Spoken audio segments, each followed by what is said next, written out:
C'est dans la salle de conférence des arènes de l'hôtel Elaïs que le Forum international Reswood de l'ATIBT 2025 a été lancé officiellement en présence des autorités politico-administratives de la ville de Pointe-Noire, représentants, cadres et experts de l'Association technique internationale des bois tropicaux ATIBT en sigle, ainsi que le ministre de l'économie forestière, Rosalie Matondo, marraine du forum, pour mettre en œuvre les stratégies de la gestion de l'écosystème forestier pour un bon développement durable de l'industrie du bois tropicaux. Plus de ces 23,5 millions d'hectares de forêt est résolument tourné vers la gestion durable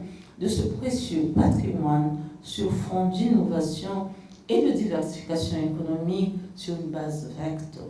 Cette ambition se traduit par une politique nationale forestière fondée entre autres sur l'aménagement et la certification des concessions forestières, la transformation plus poussée du bois au niveau local avec l'érection des zones économiques spéciales, le transfert des technologies de plus en plus innovantes et des lignes industrielles de plus en plus performantes, sans oublier l'inclusion des communautés locales dans la gouvernance forestière.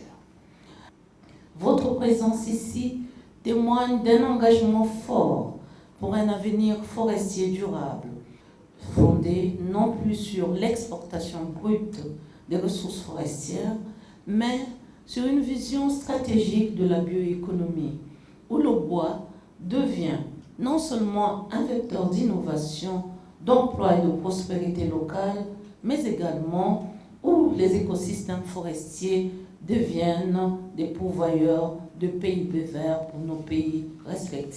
La présidente du conseil départemental et municipal de la ville de Pointe-Noire n'a pas manqué de pingler quelques points prépondérants de cette conférence.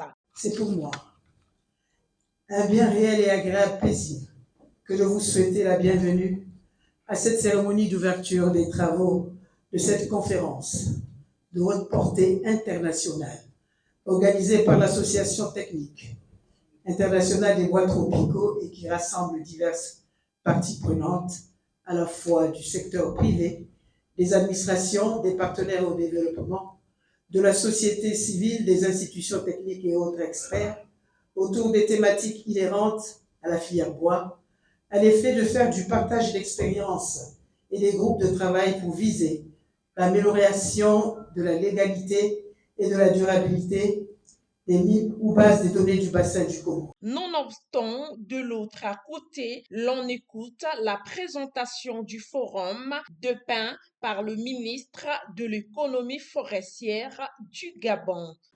La rencontre de Reswood 2025, dont je salue vivement le retour après plusieurs années, intervient à un moment où la filière forêt-bois dans notre sous-région est engagée dans une dynamique décisive.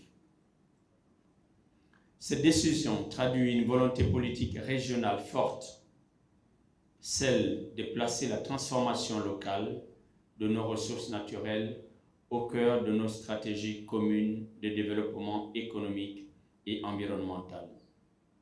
Le représentant du ministre de l'économie forestière de la RCA n'a pas manqué aussi de donner son aperçu à ces Reswood ATIBT édition 2025.